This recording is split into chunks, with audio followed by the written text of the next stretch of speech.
Thanks so much for coming up the mountain. So Hailey, am I right in thinking that's your debut?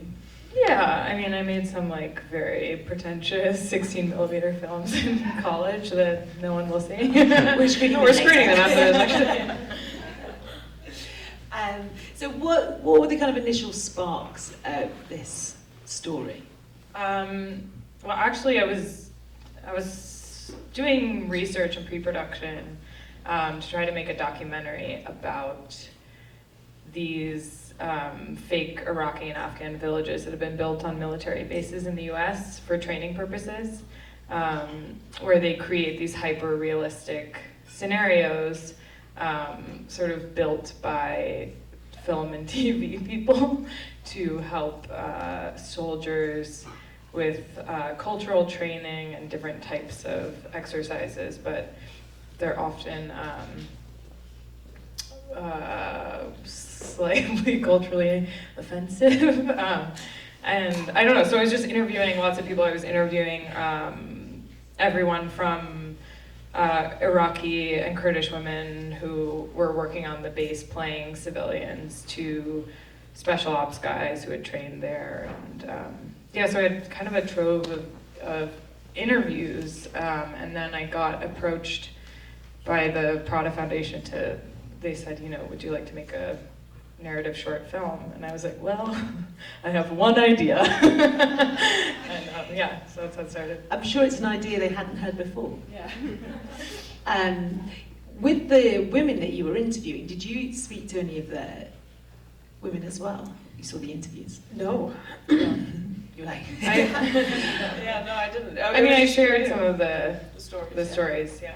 Did you find for those women that it was their kind of projection of what they wanted them to do rather than saying, you act out what you think you would do? Well, in some cases they were, they had been translators in Iraq during the war and had come back and were trying to get citizenship through like working for the military, so sometimes that was the reason.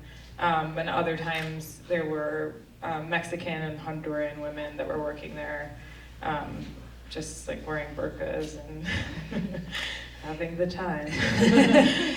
So when you wrote this role, did you have ALIA in mind? Yes, I did, yeah. Very much so, yeah.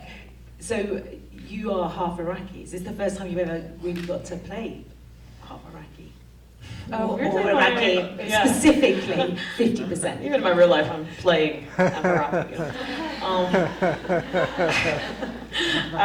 My first job, actually, first film I did was this like David O. Russell movie called Three Kings, and I played Iraqi, 100%. And I was a refugee, and I just like cried over my mother's dead body in the movie.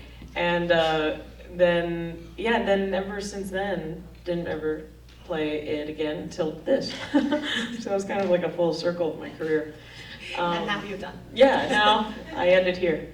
Yeah. Her father, Tony Shawkat, he came to set and he kept turning to me, he was like, this doesn't look like Iraq. I'm like, that's kind of the point, buddy. You're very good at acting. Thank you. Again, it's very meta, but not, yeah. Because you know, as an actress yourself, Los Angelino, are you very interested in the sort of art of performance where acting spills out from film into life? Yeah, well, I'm very interested in circumstances in which people have to play parts, but they're not being filmed or for, you know, perform for theatrical sake, but when you have to make believe in real life for other circumstances. I don't know, that's, it's just such a strange tone.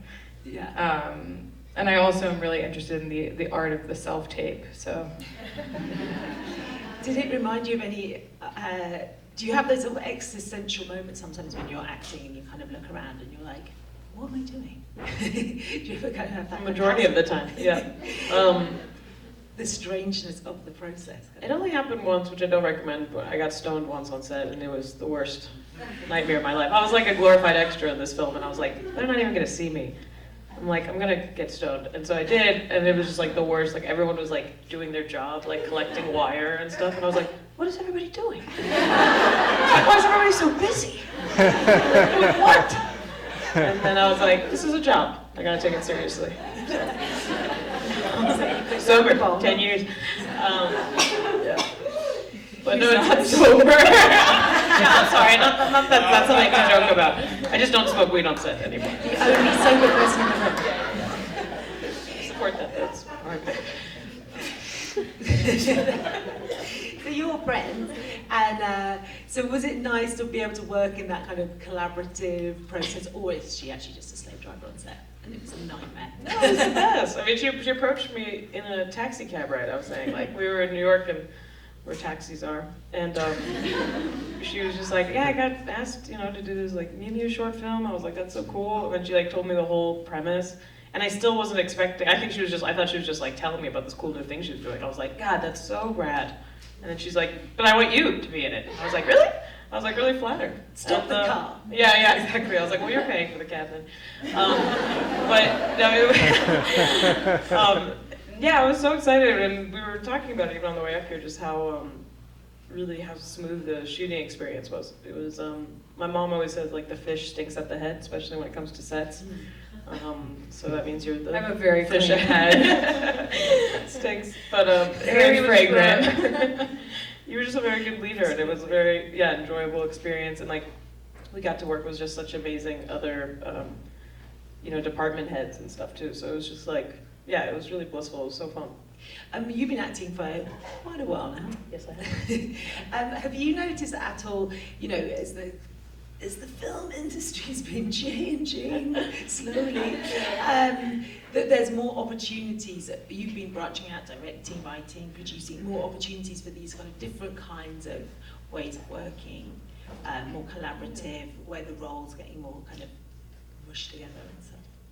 I mean, yeah, it definitely is happening. I think that it's, like anything, it's about your perception of it changing. Mm-hmm. So it is changing, but I think it's, like, which one came first, I'm not really sure. It's just like also the perception of being like, now that I've been working more and I get to meet like-minded people who are also making things, we're just like, well, there's no real excuse to stop us from making things anymore. It's still difficult to get money, it always is, and still difficult to get cast in things that are of a bigger budget because they have a very small list of, you know, skinny white girls that make money, and good for them. But, you know, that list is like, so thin. so goddamn thin. They just fit on the paper so well. But it's like, you know, those things, like when I was younger, it was more this frustration of like, oh, I'm never gonna fit in this thing. And now, you know, as you evolve as an artist, it's like, we look around and the people that we want to work with are people who are just making stuff. So we're like, oh, we get to create these things together. And I guess it's kind of more focusing on making the thing instead of looking around to make sure that everyone's following. If that makes sense? So, I mean, it does feel encouraging. There's still moments of frustration, 100%. But I think there's definitely more opportunities. There's just so much room for, like, the gross word, but content in general, you know? And it's definitely a hot topic right now where people are like, oh, you're ethnic and bi, and that's great. Like, we want to make stuff about that. I'm like, I've always been. I've just been pretending I wasn't for a long time. So, you know, and a part of it feels a little commercialized to a degree. Like, that's why they, you know, but at the same time, I'm like, whatever it takes to have the opportunity. I'm just like, I just want to be on a set with Hailey making stuff. So, whatever it takes to do that. Talking about on the set, how did you get permission to shoot on this army base, and were they not concerned that the portrayal might not be entirely authentic? It's not, it's actually not. Oh, okay. Yeah. Well, actually, the reason that I was so interested in trying a narrative story in the space is that it's so difficult to get permission to shoot on US military bases. So this was sort of a way to fake our way in. But it's a set. And were they concerned at all about you talking to the women that work there? I guess it's a very sort of secretive place, a secretive situation. Was the military? Yeah. I don't know if I know I was talking to them.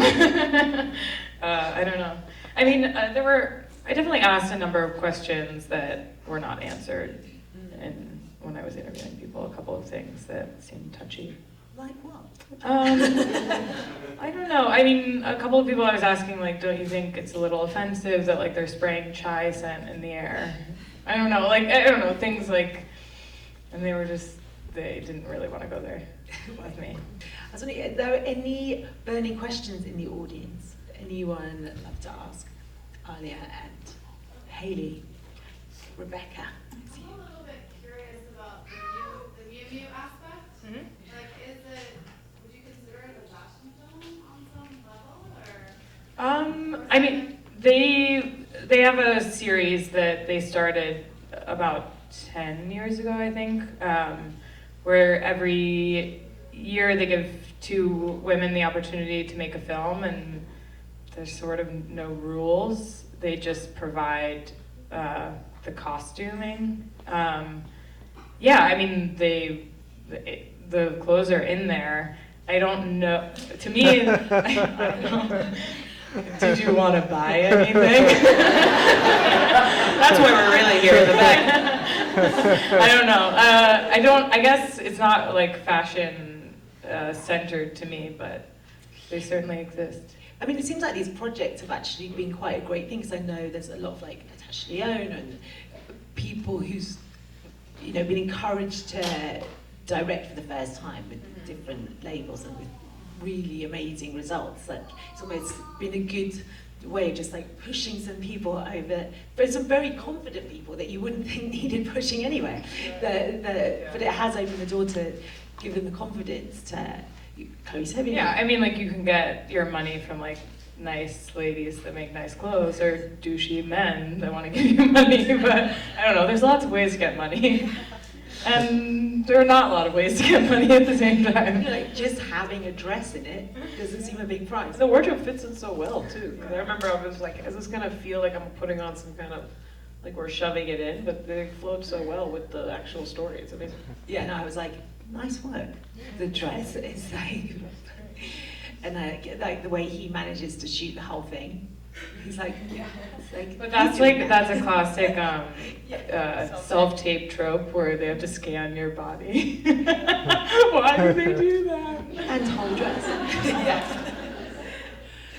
Anyone, this is bad.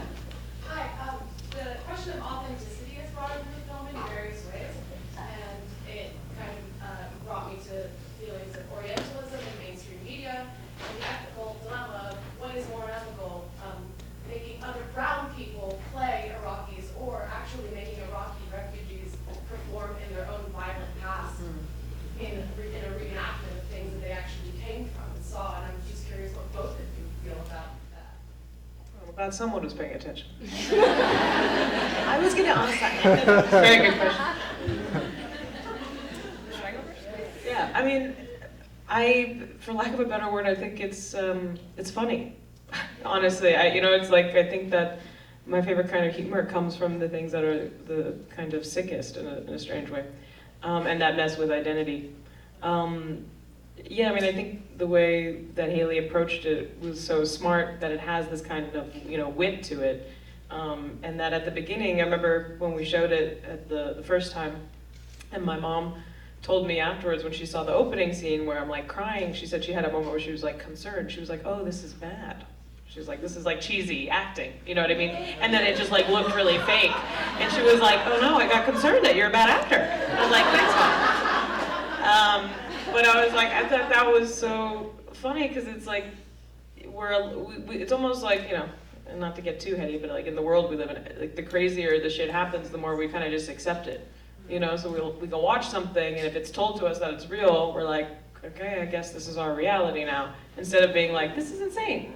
Like, this is absolutely insane. This is completely inappropriate, and you shouldn't do this. But I think that's where, great writing and art comes in, is that you have to show how strange it is and how funny it is. Like, I don't know if that answers your question, but kind of. Yeah, I mean, it's incredibly dark. I guess I was just so shocked that I knew so little about the existence of them when I started doing research about it, and was just so curious to find out, like, basically what you're asking, like, how does this feel to people?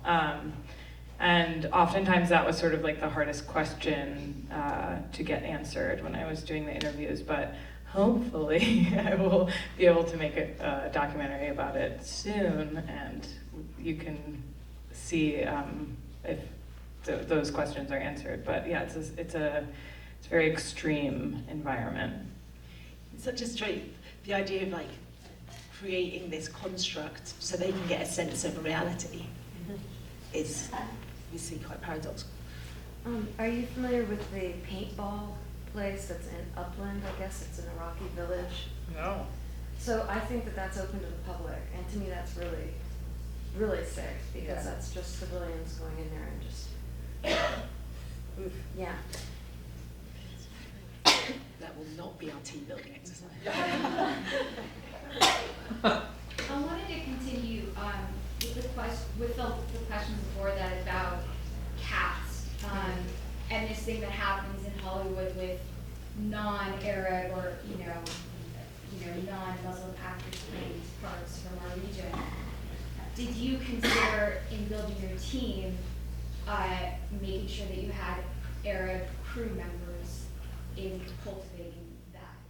Yeah, Christian Valle, who plays the amputee with ALIA, he's a two-tour Iraqi vet that lost both his legs there. So he was very helpful on that side. The butcher is a gentleman from Basra who was helping us a lot. But I mean like on your crew. On the crew. Yeah. Who did we have on the crew? I don't know if we had anyone on the crew in particular. Might be good for your doc. Oh, definitely, absolutely. It's a fashion film, right? Hailey, what did you learn from directing this film, and do you want to do more of it? I am so used to having such a small crew of people, because for the most part I've been making documentary work, so it was just so wild to show up to have such a large number of people. So that was sort of exciting and intimidating, but yeah, I hope to do it again. It's so short, and there's so much, and it sounds like you did so much research, and even like the ending it's just like, oh, that there could be a feature, but suddenly then. I'm just curious, because it sounds like you have so much information about it, and you have so many thoughts about it, what the process of making it small was, and if it was hard or if it, like you knew when you made it. Yeah, I guess I sort of had to figure out how to make a kind of like quotidian story in a really extreme environment in order to condense it, because there's so many things that I was interested in exploring. Yeah, I don't know. It's kind of satisfying though to make something really small like Didn't that. you have an experience at a festival recently where quite a director of some renown was enthusiastic about you making a feature version? Yeah, we got to show this with a short that was directed by Lynn Ramsey, which was really exciting. She was like, if you don't turn this into a feature, I'm gonna stick this knife in your throat. I'm gonna be dead soon. Okay. Clear your schedule, aren't you? I'm available. Yeah, so I guess, I mean, if your background is mostly in documentary, was it, like one sequence that I really loved was the party sequence, which was just quite stylish and moving, and like with the night vision, kind of ominous as well, I thought. But was it like freeing or fun to sort of add different, I mean, like, I don't know, elements to work with? Yeah, I mean, I guess I way? kind of think about it in like sadomasochistic terms of like, in doc, you're kind of like at the mercy of something that you have to follow, and then in this case, like you have control, which is something I'm not really used to having. So it was exciting. Yeah, and it was just nice also to be able to like live in moments longer and just have kind of, yeah, moments of visual pleasure that weren't just about, you know, information. Was it all written, or were you kind of taking a little bit from some sort of behind the scenes experience? No, it was all written. The only thing that we worked on was the audition scene, which was fun to kind of create. We're like, let's just make a really bad romantic comedy. Or not comedy, like drama, like a girl was like, you broke my heart. But everything else, actually, yeah, it was very written. Very well written. Is it fun to act badly? Act? Yeah, it's the most fun. Because in real life, I still can't fully tell the difference. Everyone else is like, it's good. I'm like, it is? Okay. Trust you. Can you talk about the music in the film? Because it's really, I feel like there's some really beautiful choices. I feel like the music added so much to the mood of it. Yeah. The first song is a beautiful Iraqi song by this amazing female singer who I'm gonna not remember the name of. Zahar Hussein, I think. And she was really glamorous and died quite young, but I found this recording that was really hard to clear because we had to go back and forth with the Iraqi Cultural Ministry for a while. But it sounds like something that would involve faxing. It was, yeah, I'm trying to think of what else is in there. Yeah. What's the cover? The cover? Oh, the cover. I really wanted a cover song in that, yeah, kind of. It's by this guy that was like, originally I wanted this Spanish cover of a Rod Stewart song, but it was like very expensive. And it was, yeah, it was. It was. Do you think I'm sexy? It's so good. It's a cumbia cover. It's so good. It's so expensive, and it was really hard. I was so adamant about having a cover there, and we just did not have that kind of budget. And so this guy who is sort of like the James Brown of Morocco, who's really interesting. But it's not really a cover of All Right. I mean, it pulls from that, but has lots of sort of ebbs and flows. His lawyer is like, it is not. I've never heard that song. There's this really cool record label called Habibi Funk that put out his record, yeah. I think we should some Habibi Funk fans get in the that house. on the player tonight. Are there any more questions for Hailey? I was just wondering if Hailey, if you could talk a little bit about the process of researching and the amount of time you spend interviewing people and doing that versus getting it on the page. I mean, I generally, if I'm lucky, get to interview people for an hour or two. And I usually transcribe those interviews myself. And I don't know, I mean, a lot of it is more just like puzzle pieces of like what makes a good movie rather than what's interesting from the interview. Because after all, I guess it was important to me that it was also funny, so I guess I worked a lot on that. But were there elements in the comedy that you took from the interview? Yeah, so the scene where they're stealing from the soldiers was a story that one of the women that worked on the base told me, and everybody's always like, why does that guy have a plastic spoon on him? It doesn't look very official. And it was something she told me, and so I don't know, I just like felt like it was necessary to put in. That was one of the items that they stole, but it does look sort of goofy in retrospect. Did you at any point try and talk to any of the soldiers?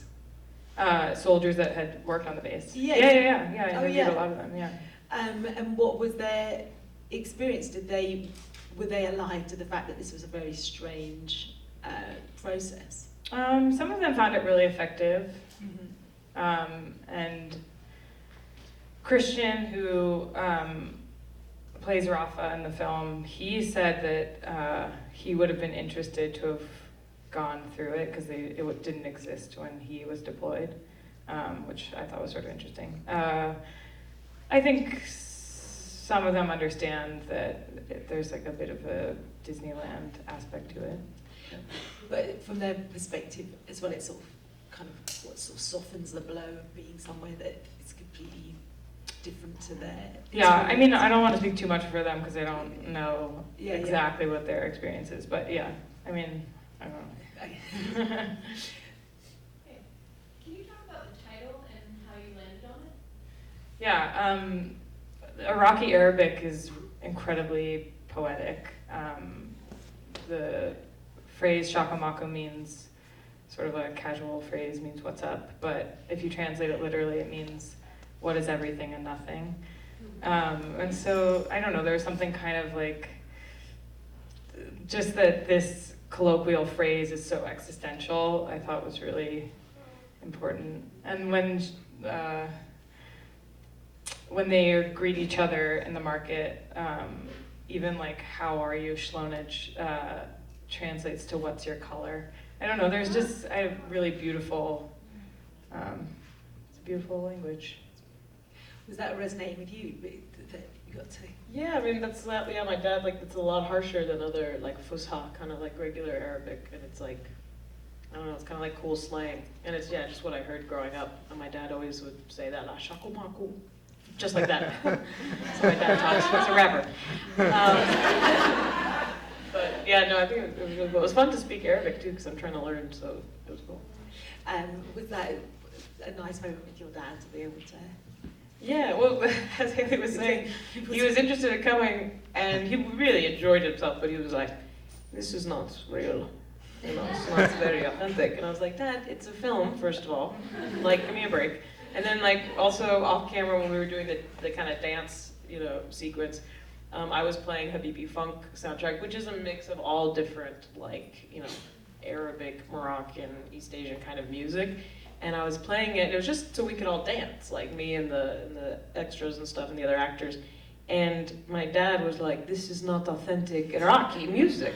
And I was like, "I don't give a shit." I was like, "I'm dancing. That's the whole point. We just have to move." I was like, you know, I don't know what to tell him. I was like, "I'm an actor. Leave me alone." I think we should have a Habibi Funk party tonight. It's great music all around. Yeah, it's really amazing. But there's also great Iraqi music. I Yeah. Thank you very much. Thanks for. Thank you guys.